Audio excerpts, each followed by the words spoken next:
耐克有球鞋，你最喜欢谁？复刻的鞋为你测好，千万不要买得太早，把每个细节都了解好。打开手机来关注当宝。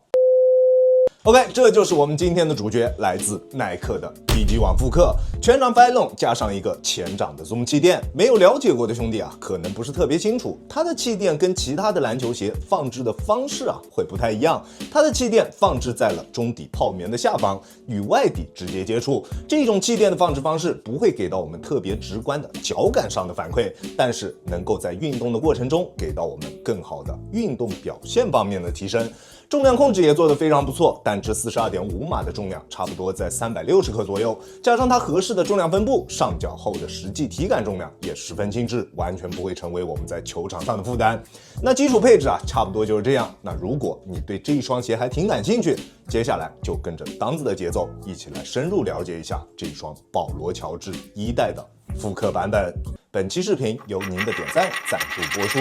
首先在脚型适配方面 ，PG One 用的是一个比较宽的鞋楦，前掌的空间非常大，不管是宽度还是上下的空间都很大，对于宽脚相当友好。但是啊，它的鞋舌用了这样一个一体式的鞋舌，而且鞋口处的鞋面也没有太大的延展性。如果你的脚背比较高或者脚比较肥，甚至可能会碰到穿不进去的尴尬情况。但是啊，如果你是瘦脚或者是窄脚，又会觉得它的前掌特别宽，在做一些横向移动动作的时候，双脚在鞋内会出现特别明显的位移，就特别尴尬。虽然它在前掌有这样一个魔术贴啊，但是说实话，这个魔术贴真的没什么太大用。拉紧魔术贴之后，它的鞋面会在前掌内侧给到我们明显的加压，就很奇怪。而且啊，拉到了能包裹住前掌的松紧程度之后，它的魔术贴会长出鞋面非常多，甚至会碰到地，都不用说是不是美观了，能不能实战都成问题。带俩翅膀打篮球啊，真的抽象。而且啊，我选择的这一个配色，它前掌的鞋面还特别软，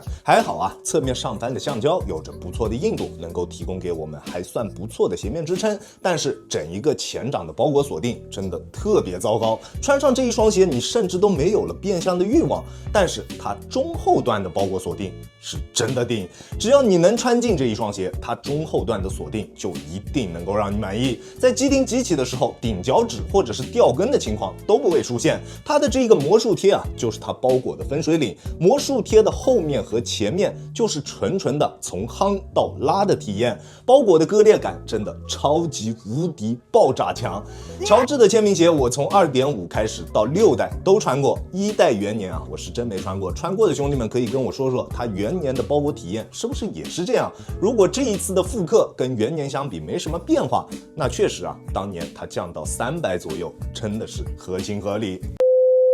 而它的中底这一个最吸引大家的地方，在我体验下来也真的就一般。有一说一啊，前掌的气垫确实有着非常不错的体验，虽然在脚感上没有特别大的感受，并不会像其他正常放置的篮球鞋一样能够给到我们特别明显的脚感反馈，但是在实战的过程中，它的前掌气垫确实能够给到我们非常明显的蹬伸反馈。在发力蹬地的时候，前掌的反应非常直接，而且还能明显感觉到前掌气垫所给到我们的力反馈。但是啊，它的中底跑动体验并不出色，它的外底设计在中段做了一定的抬起。这一类有着类似设计的篮球鞋，我之前就说过，如果想要出色的中底过渡，在中段就必须要有高强度的硬质材料作为前后掌力传导的桥梁，才能有比较出色的中底过渡。这一双鞋在中段是有放置 TPU 材料的，但是硬度不够高，所以前后掌的过渡并不是特别出色。虽然不会影响到整体的实战体验，但是从后掌过渡到前掌的时候，力传导在中段还是会有比较明显的断层感。正常跑动的时候，感觉并不会特别明显，但是在蓄力起跳的时候，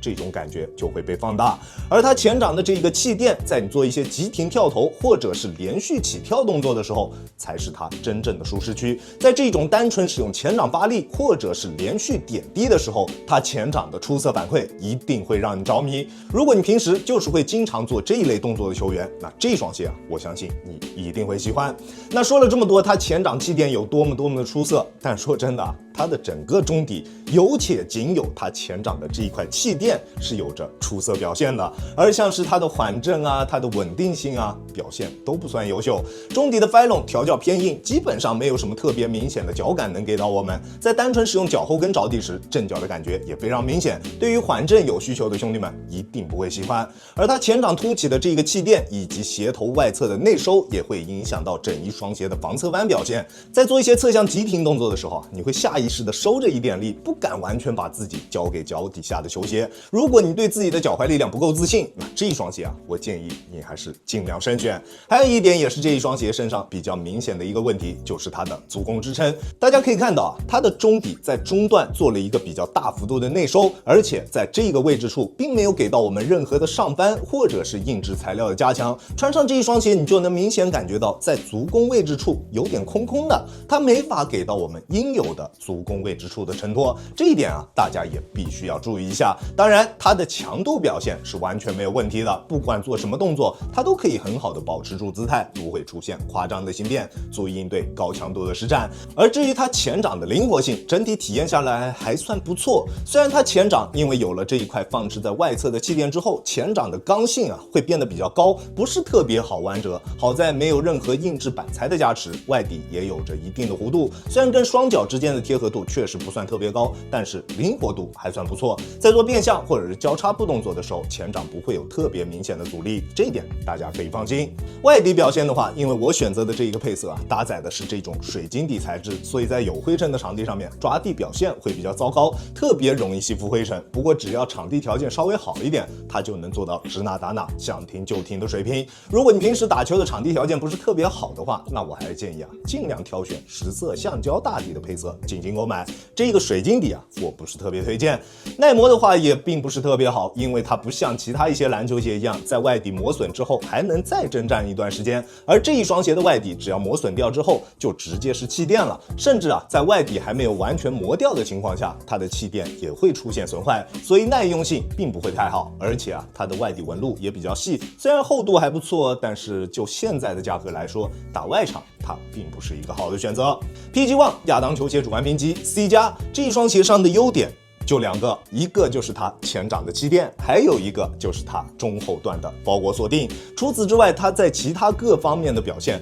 都非常的平庸，像是缓震啊、足弓支撑啊，以及前掌的包裹锁定这一些方面，它的表现都是达不到及格线的。就现在的价格来说，它完全不值得购买。当然，如果你对这一双鞋啊有着别样的情感，像是我身边有好几个朋友都跟我说 PG One 就是他们的第一双篮球鞋，那现在他们有能力了，为自己的情怀买单，绝对没有问题。但是如果你只是单纯的为了实战，它一定不是一个好的选择。即使将来它的价格能够降到跟元年一样，到一个差不多300-400这样的一个价位段，我还是会觉得啊，它不是特别值得购买。它的实战表现在那个价位段也只能排在中下游的一个档位。耐克自家像是甲1、甲2啊，或者像是 GT Cut Academy 之类的鞋款，如果单论实战，都会比这一双 PG One 更加出色。为情怀可以买，想要实战别选它。OK， 这就是本期视频的全部内容了。再次感谢大家观看本期的洋洋球鞋，那我们下期视频再见，大家有空来做